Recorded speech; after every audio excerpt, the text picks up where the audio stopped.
Era obwa Ssewamala bwe busemberayo ddala ku ntikko, era omuntu ajjudde obwa Ssewamala atambuzza ensonga zino n'atuuka mu bwa Ssewamala aba ateekwa okuba nga emyaka giwerako, kubanga tebutuukikamu. Ffenna tutambuza ensonga ne tutambuza emyaliro egy'enjawulo, naye abatudde mu bwa Ssewamala wano batono. Batono. Ng'oli bw'anaagamba nti ayina amaanyi ga Mukasa ng'ayingira mu nnyanja n'avaamu ng'ekkanzu nkalu. Weebali naye baki? Batono. Tukigeraageranya bwe tutyo nti si buli alinnyibwako Mukasa nti anaatuula ku kaliba akeerere nga si lyato ne kamusomosa. Tuyina abantu ababeera babukadde amaanyi ga Mukasa nga baagasamira ne gabajjula n'abambala buziina, n'ateeka akaliba ku nnyanja n'atuulako ne kamusomosa. Abo nno tebatera kusangika.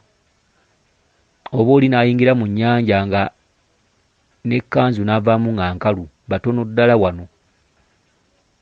Akati n'obwa Ssewamala bwe buli, ndawula mu kitundutundu eky'obwa Ssewamala ate abatatuddeeyo nga ndawula. Era bw'ogenda wa Ssewamala, ogenda wa Ssewamala omumalansonga. Obwa Ssewamala tabukolera mu nnyumba ze zino ze tumuwa nti eno nnyumba ya ndawula, mwe tuteeka amafumu ag'emimwa omwenda, mwe tuteeka emiggo egy'amaggwa, mwe tuteeka endeku ez'amaggwa. Ate omwo si mwakolera obwa Ssewamala. Omwo aba atuuliddemu mu bwa ndawula, mu bwa Ssewaswa.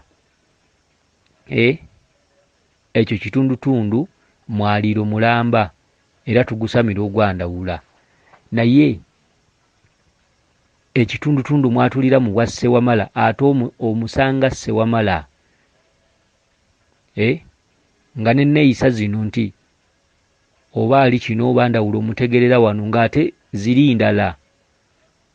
Wabula obwo buyinza bwamuweebwa nalyo kkowe, nga bw'onoogamba nti Kabaka bulamu kyefuula, nti ajja kukkira mu maanyi aga Kiwanuka akuba ensi mu bukambwe nga ali mu byambalo bimyufu, naye ng'akugambye nti eyo mu kiko ekyo nakkirayo mu bwa Kiwanuka mu bukambwe, oba Kiwanuka gwe nakkiramu ankubira ekiko ekyo.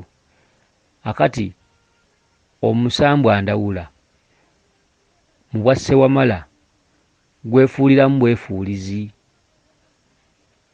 Okitegedde? Era obwa Ssewamala omuntu mwafembera okutambuza ensonga z'obuzaale n'obutonzi, kye tuyita ekitundutundu eky'amawunzika. Katonda mwe yawunzikira ensi, naffe bwe tuba tunoonya ensonga ez'emyaliro nga tusuumusa obuzaale ne tudda mu butonzi. Mu kuwunzika ensonga ezo tuziwunzikira mu bwa Ssewamala, era yakoonamu sitampu. Okitegedde? Amaanyi gano gonna gonna gabaako we gakoma. Bw'owa Ddungu ebibye ng'akusindika ewa gundi, bw'owa gundi ebibye ng'akusindika ewa gundi, bw'owa gundi ebibye ng'akusindika ewa gundi, paka mu bwa Ssewamala. Era ye sisitimu Katonda mwe yatondera ensi nti olunaku olw'Emmande yatonda kino, olwokubiri n'atonda kino, olwokuna n'atonda kino, olwokutaano n'atonda kino, ate n'atuuka ku lunaku mwe yawunzikira ensi lwe lwa Ssewamala. Naye teri Ssewamala yeetengeredde nti musambwa Ssewamala guuguno gutudde gindi. Era bw'osanga obwa Ssewamala maanyi ga musambwa mu kwefuula nti gaweebwa musambwa ki. Musambwa ki ogutudde mu bwa Ssewamala? N'ogamba nti oba Nansana nti waliyo embuga ya Ssewamala, oba Ntebe nti waliyo embuga ya Ssewamala, oba Kibuye nti waliwo embuga ya Ssewamala. Ani Ssewamala? Kye kibuuzo ekyabadde ku kanyiriri ako waggulu nti ani Ssewamala?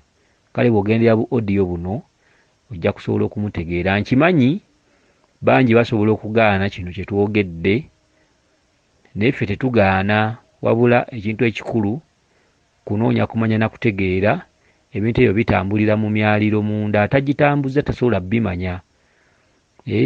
Atagitambuza tasobola bimanya, era aba asobola okugaana n'agaa nti ebyo byogeddwa si byebyo. Weewaawo bweza nnyo bweza ddala. Yenze Omulangira Jjuuko mu Nnabuddu.